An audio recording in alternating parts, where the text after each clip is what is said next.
Navigating language hurdles, mastering misunderstandings in English directions. Hello, language explorers.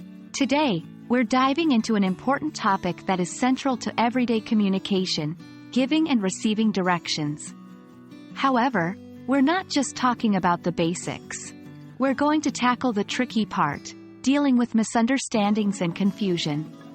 Don't worry, by the end of this video, you'll have the tools to navigate these conversational challenges with ease. The first step to effectively dealing with confusion is being able to identify misunderstandings. Sometimes, the person you're speaking with may not fully understand your instructions, or vice versa. There are several cues to look out for, such as 1. Facial expressions. A confused or doubtful look can often indicate misunderstanding. 2. Body language. Signs like crossed arms or a furrowed brow can show that someone is having difficulty understanding. 3. Verbal signals. Phrases like, "I'm not sure I understand," or, "Could you repeat that?" are clear signs of confusion. Remember, it's crucial to be observant and pay attention to these signals during your conversation.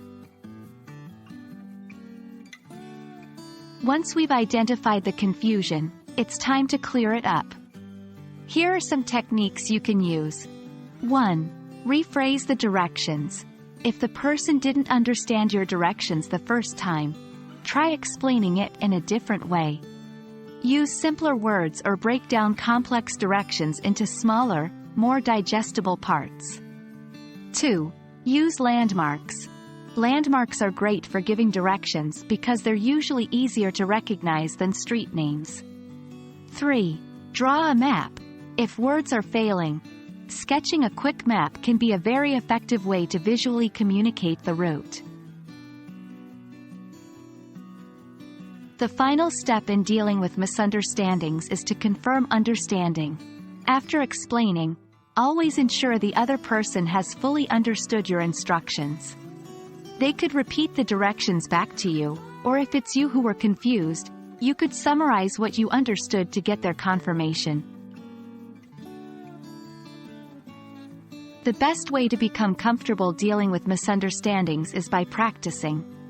Here are some practice scenarios. 1. Ask for directions to the local park and pretend to misunderstand the other person's instructions. Practice identifying the confusion and asking for clarification using the techniques we discussed earlier. 2.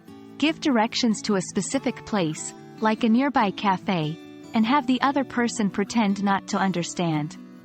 Work on recognizing their confusion and explaining your directions in a different way. Remember, practice is key in mastering these skills, so don't hesitate to replay this section and try out these scenarios. We've navigated the confusing world of misunderstandings and emerged victorious. Now, you're well equipped to deal with any confusion that comes your way when giving or receiving directions in English. Remember, the key is to stay patient, observant, and willing to clarify. Until next time, happy language learning!